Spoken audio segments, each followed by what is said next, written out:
Just to show you how low budget this is, I had you on here. I had the phone just right here on my toolbox. That's how we do here.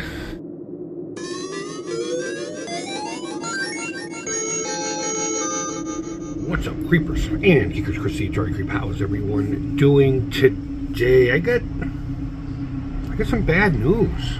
Not no one's sick and dying or anything like that. Not in my world anyway.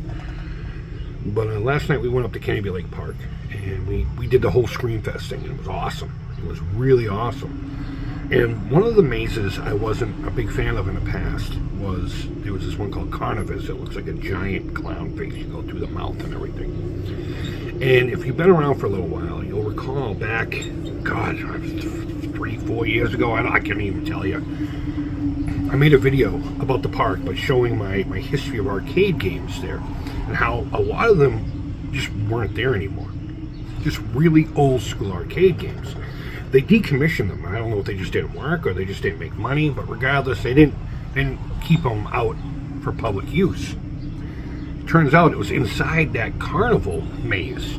You know, they incorporated a lot of old carnival games in there. Like, I don't know if you've ever seen the one with the clown that looks like, they look like a pin. You throw a baseball at it, you gotta knock them down and to win the prize.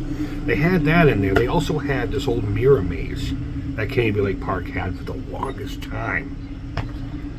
And I tried to get in there to make a video. I wanted to do a part 2, and I was talking to the guy who ran the place, one of the family members, a long time ago. I think it was just pre-COVID. So it had to have been about 4 or 5 years ago. And he was like, yeah, just let me know when you're coming up, and I'll arrange for you to go in there. I wanted to go in there and take a video and show you all these old games and just have a few minutes to actually stop, look at the things, talk about it, and relate an experience or a memory I may or may not have had with it, but still show it to you because it's pretty cool. Well, unfortunately, we went through it last night, which was the fortunate part, but the unfortunate part was that most of that's gone. There was still a couple of games. They still had that carnival ride with the clowns that you threw the ball at and did everything, but they completely revamped it. And it's kind of bittersweet because it's now my favorite maze. I hated it before. I just thought it was the most boring thing ever. It looked great, and they did a great job inside and everything, but it just wasn't really for me. But they revamped it. They did a whole lot of really cool things to it. I don't want to say anything. I will say there's this one room where you're like in this big honeycomb kind of thing, or a wasp's nest, and there's like these big bees everywhere, and pretty cool stuff. They did a really great job. I don't know if they had a company do it or if they do it themselves. Maybe we should find out. Maybe I could do that for a living with them. I used to do it in Arizona, around here when I was a kid, but regardless, I think the point I'm trying to get to is I hope those aren't gone. I hope they didn't just junk them. I hope they're in a warehouse somewhere. Maybe they'll come up with like maybe I should email them and say, hey, revamp them, fix them. And then open up like a retro arcade and put those in there. That way, dudes like me, I bet you they could make money on it now.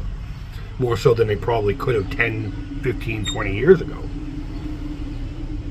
But I was so excited to show my daughter, who's never been through a haunted attraction. We got the two. One went last year, or the year before, I should say. We didn't go last year. But Lily, the younger of the two, and I say younger, they're twins, the smaller of the two, she's a little more timid, but she's starting to braven up. We watched Nightmare on Elm Street a couple weeks ago, and she made it through that just fine.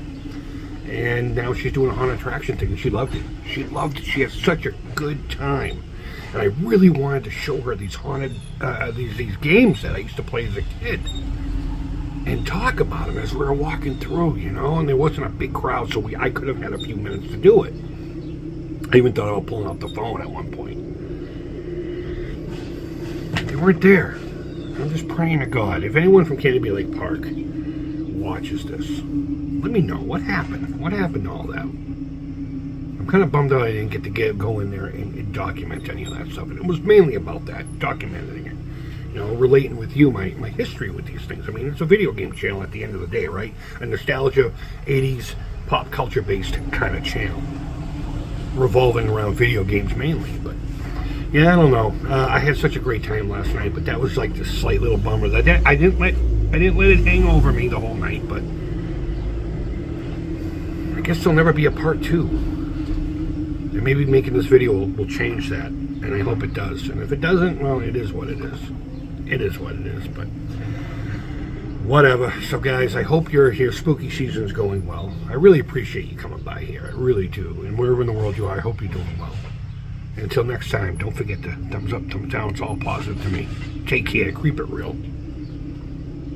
And bye-bye.